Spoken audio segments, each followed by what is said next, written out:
2021 में एक बेटे ने रोते हुए हॉस्पिटल बेड पे घायल पड़ी अपनी मां की हथेली पे एक वादा लिखा कि मां, मैं बहुत मेहनत करूंगा और डीएसपी बनकर ही घर लौटूंगा। और कमाल देखिए, उस बेटे ने ये वादा पूरा करके दिखाया। दरअसल ज्ञानेंद्र के पिता डीएसपी बनना चाहते थे, ये उनका सपना था और इस सपने के लिए वो 5 बार Madhya Pradesh public service commission के मेंस तक पहुंचे, लेकिन शायद भाग्य को ये मंजूर नहीं था।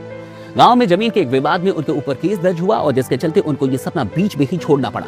अब इस सपने को पूरा करने की जिम्मेदारी आती है जैनेंद्र के ऊपर, लेकिन जैनेंद्र का ये सफर आसान नहीं होने वाला था। 2019 के अक्टूबर में उनके घर के ऊपर एक हमला होता है, घर को जला दिया जाता है, उन लोगों के साथ मारपीट होती है, फर्जी एफआईआर दर्ज किया जाता है और तीनों ही लोगों को, जैनेंद्र, उनके पिता और उनके भाई को जेल भेज दिया जाता है। जब जैनेंद्र जेल से बाहर निकलते हैं तो सिर्फ 5 दिनों के बाद ही एक पैदल यात्रा पे निकल जाते हैं। सिर्फ 2 जोड़े कपड़े, बिना किसी पैसों के, किसी से मांग के खाते हैं, फुटपाथ पे सोते हैं और कश्मीर तक पहुंच जाते हैं। लेकिन फिर लॉकडाउन आता है और उनको वापस लौटना पड़ता है।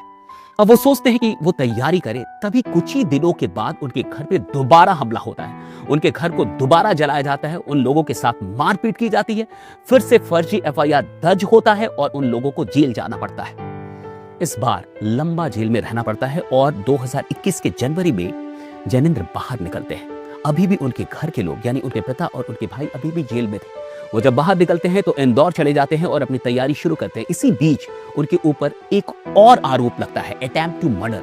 भाग्य बनाइए कि सीसीटीवी की रिकॉर्डिंग थी, जिससे ये साबित हो पाया कि वो घटना स्थल पे नहीं थे और वो किसी तरीके से बच पाते हैं। जब उनके घर के लोग बाहर निकलते हैं तो जून 2021 में उन लोगों का एक्सीडेंट करा दिया जाता है और इस एक्सीडेंट में उनकी मां और उनके भाई बुरी तरीके से घायल हो जाते हैं।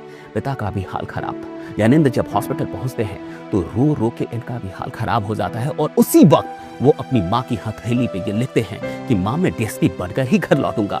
और फिर आती है बारी 2023 में उस मेंस की परीक्षा की।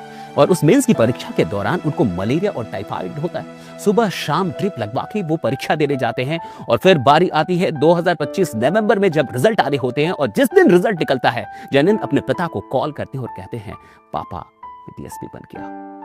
देखिए, पूरी दुनिया भी अगर आपको गिराने की कोशिश क्यों ना कर ले, जब तक आप हार नहीं मानते, कोई माइक का लाल नहीं है जो आपको अपनी सफलता की कहानी लिखने से रोक ले।